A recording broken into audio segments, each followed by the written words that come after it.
Walk the Strip on a quiet weekday and you'll notice something that doesn't show up in glossy tourism reports. The casino floors feel lighter, the midweek towers glow half-empty, and the buzz that once pulsed through Las Vegas now comes and goes in uneven waves. But just days ago, in a room full of investors, MGM CEO described a completely different city, one that's thriving, bustling, and stronger than ever. He cited big numbers, confident claims, and reassuring narratives. Yet the more you compare his words with the reality on the ground, the more the disconnect becomes impossible to ignore. So in this video, we go beneath the surface of each polished statement to reveal what they leave out, the missing context, the selective framing, and the truths that don't fit the corporate storyline. Because to understand what's really happening to Las Vegas, you have to look past the promises and listen to what the city itself is trying to tell you. Hornbuckle opens his defense with a headline built to impress: "We ran 98% occupancy." After a brutal summer for Las Vegas, with soft visitation, declining gaming revenue, and empty midweek floors, this number sounds like a miraculous rebound. But this is precisely where the first false claim begins, because that 98% figure is one of the most misleading statistics in the entire Vegas playbook. Here's why. First, that surge in occupancy is driven by isolated spikes, not stable demand. UFC fights, mega concerts, and weekend conventions can temporarily pack hotel towers, but they say nothing about the health of the other 4 or 5 days of the week. Second, high occupancy does not equal high profitability. Many of these rooms are deeply discounted, fully comped to loyalty players, or bundled into low-margin event packages that generate almost no gaming revenue. A full room is not the same as a profitable room, and MGM knows it.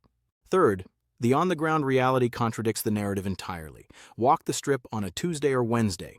You'll find quiet casino floors, long rows of unused slot machines, unsold midweek rooms, and bars shutting down early because there simply aren't enough guests to serve. These scenes are not signs of a healthy tourism ecosystem. They're symptoms of a city struggling to fill the gap between event weekends. And that leads to the most important point. Vegas is not being sustained by a stable visitor base. It's surviving off weekend sugar highs, brief bursts of activity that disappear the moment the event ends. This is not recovery, it is dependency. MGM highlights occupancy because it's a shallow metric that flatters the story. Occupancy counts bodies, not spending. It masks the collapse of midweek demand, the weakness in gambling revenue, and the shift of middle-class travelers who no longer see Vegas as good value. That's why the 98% figure is not proof of strength. It's camouflage. A glossy, convenient number used to hide a city running on life support. And if one statistic can distort the truth this much, the next false claim reveals even deeper cracks in the story MGM wants people to believe. Hornbuckle tries to downplay the downturn by calling the 11–12% drop in visitation during June and July a simple slowdown.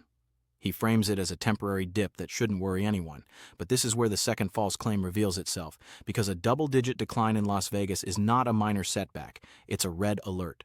For a city built on constant visitor flow, even a 3–4% drop is noticeable. An 11–12% fall means something far more serious is happening.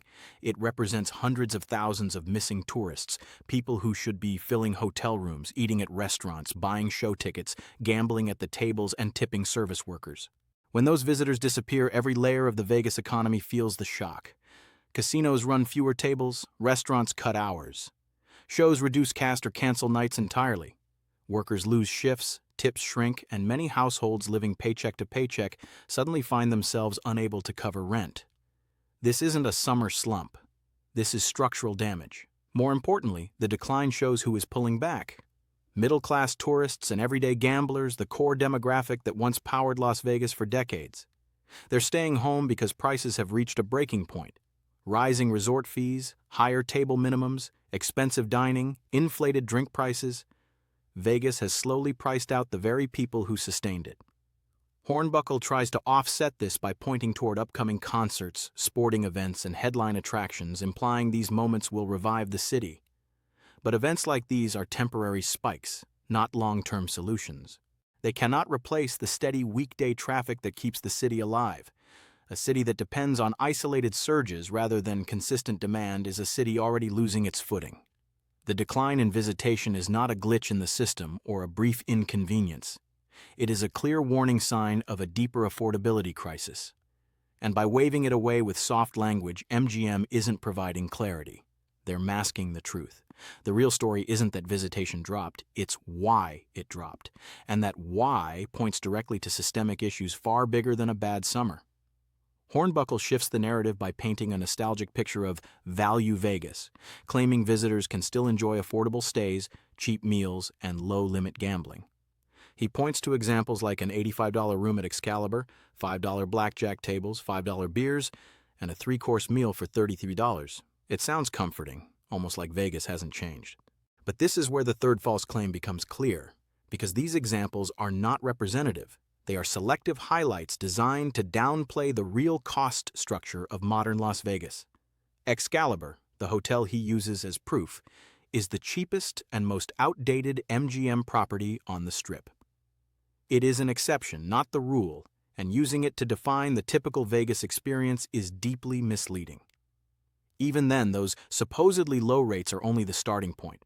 Once resort fees, taxes, parking charges, and other hidden add-ons are included, the true nightly cost often doubles. A room advertised at $85 can easily creep past $150 or more, especially during weekends. The same selective framing applies to his examples of $5 tables and $5 beers.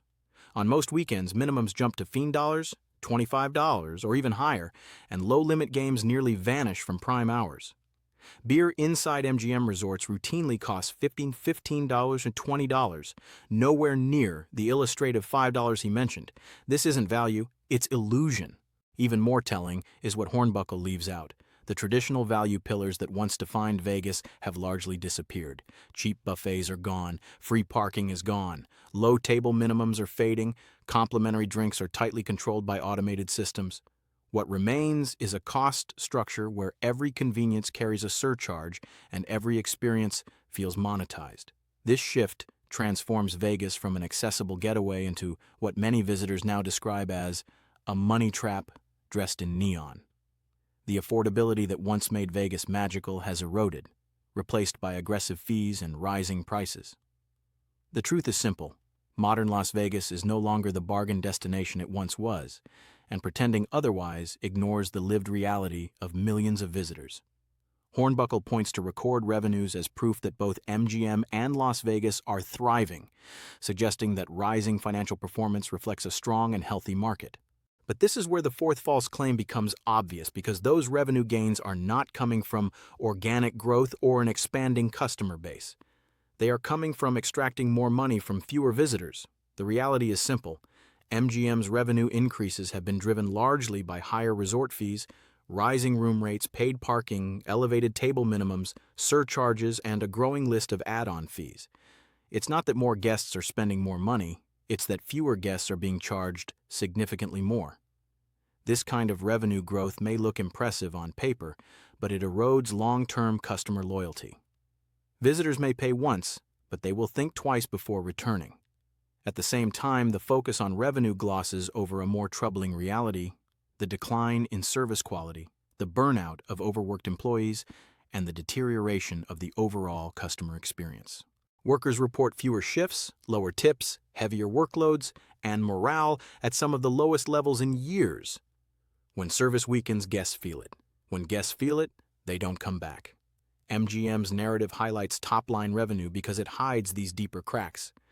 But revenue without satisfaction is not strength, it is strain. And it raises an important question for any business built on repeat visitation. Would you rather have 3 million visitors spending modestly and returning year after year, or 2 million visitors spending more once but never coming back?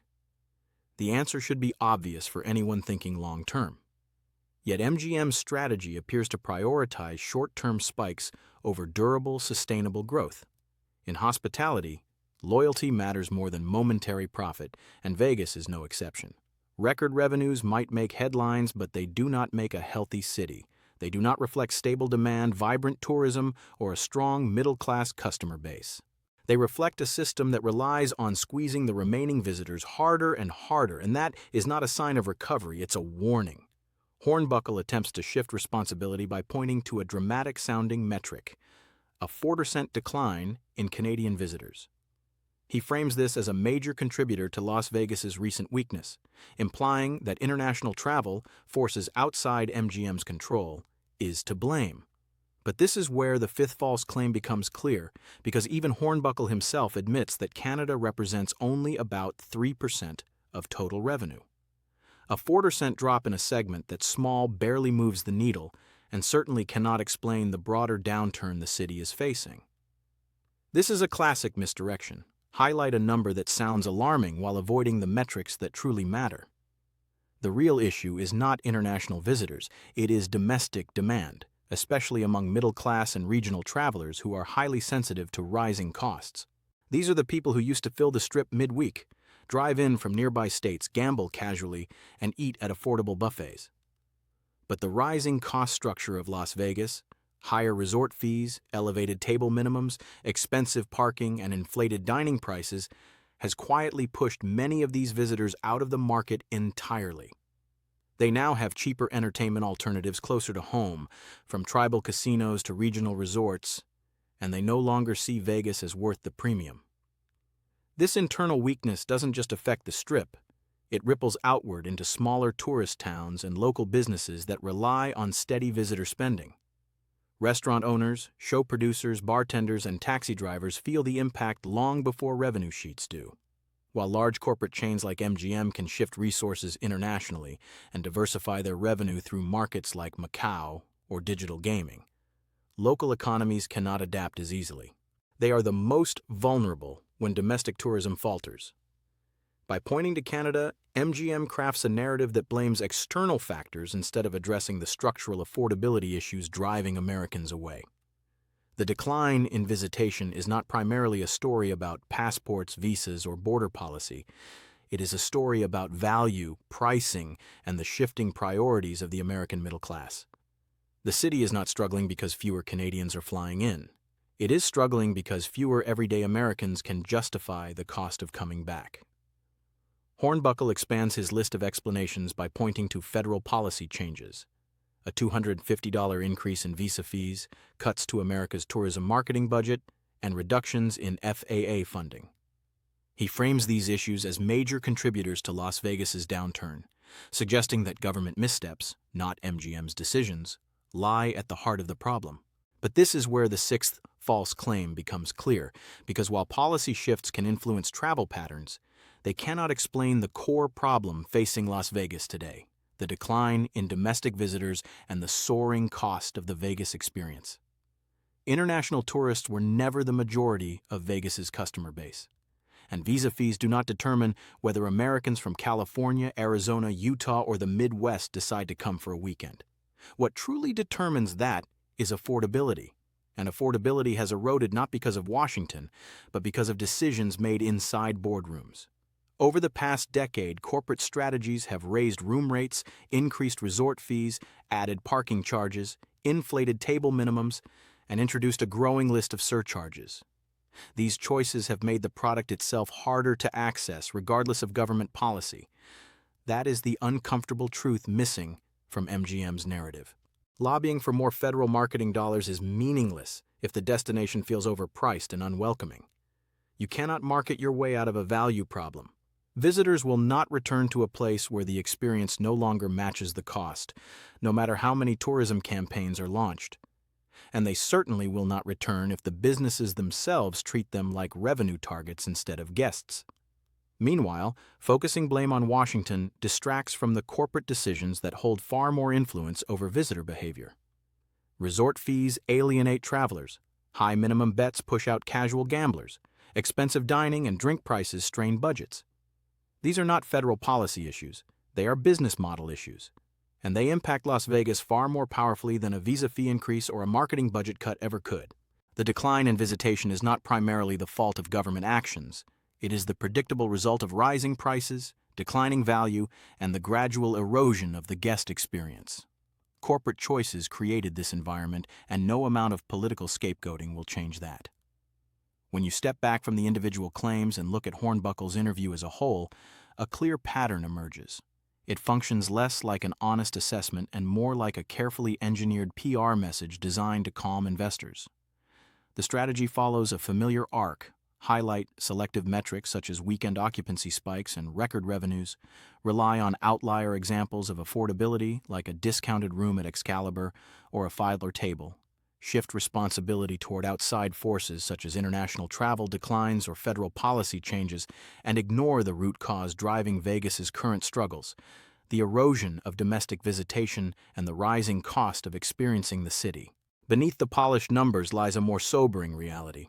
Las Vegas is now extracting more money from fewer visitors, a dynamic that boosts short-term revenue while quietly damaging its long-term appeal. The city's rising prices and shrinking value proposition are pushing away the middle-class guests who built its reputation. And as they stay home, the people who feel it first are not investors. They are workers, small businesses, and the local communities whose livelihoods depend on steady tourism. The economic gravity is shifting, and no amount of selective statistics can disguise it. That's why evaluating the health of Las Vegas requires looking beyond headline numbers. Occupancy rates and revenue totals tell only part of the story.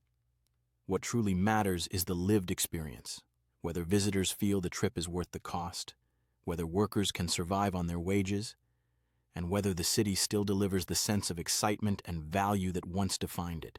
If affordability continues to decline, no marketing campaign or corporate reassurance will be enough to bring people back. Vegas doesn't just need bigger numbers, it needs to rebuild trust and restore value. After hearing this full breakdown, it's clearer than ever that the real story of Las Vegas isn't written in selective statistics or corporate reassurance. It's written in the everyday experiences of visitors and workers who keep this city alive. So now, I want to hear from you. Do you think Vegas can rebuild its value, or are rising prices slowly pushing people away for good? Share your thoughts below. And if you found this breakdown helpful, make sure to like the video, subscribe for more deep dive reports, and turn on notifications so you never miss the truth behind the headlines. This channel exists to cut through the noise and show you the real Las Vegas, the one behind the neon. When you step back from the individual claims and look at Hornbuckle's interview as a whole, a clear pattern emerges. It functions less like an honest assessment and more like a carefully engineered PR message designed to calm investors.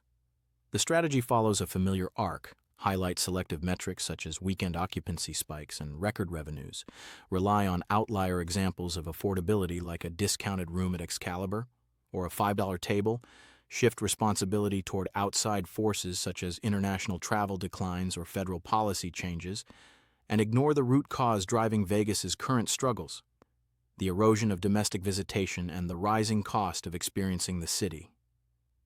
Beneath the polished numbers lies a more sobering reality. Las Vegas is now extracting more money from fewer visitors, a dynamic that boosts short-term revenue while quietly damaging its long-term appeal.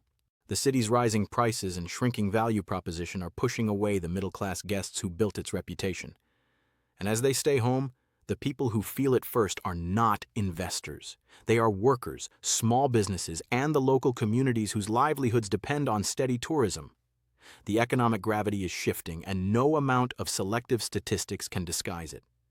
That's why evaluating the health of Las Vegas requires looking beyond headline numbers. Occupancy rates and revenue totals tell only part of the story. What truly matters is the lived experience, whether visitors feel the trip is worth the cost, whether workers can survive on their wages, and whether the city still delivers the sense of excitement and value that once defined it. If affordability continues to decline, no marketing campaign or corporate reassurance will be enough to bring people back. Vegas doesn't just need bigger numbers, it needs to rebuild trust and restore value. After hearing this full breakdown, it's clearer than ever that the real story of Las Vegas isn't written in selective statistics or corporate reassurance. It's written in the everyday experiences of visitors and workers who keep this city alive. So now I want to hear from you. Do you think Vegas can rebuild its value, or are rising prices slowly pushing people away for good? Share your thoughts below. And if you found this breakdown helpful, make sure to like the video, subscribe for more deep dive reports, and turn on notifications so you never miss the truth behind the headlines. This channel exists to cut through the noise and show you the real Las Vegas, the one behind the neon.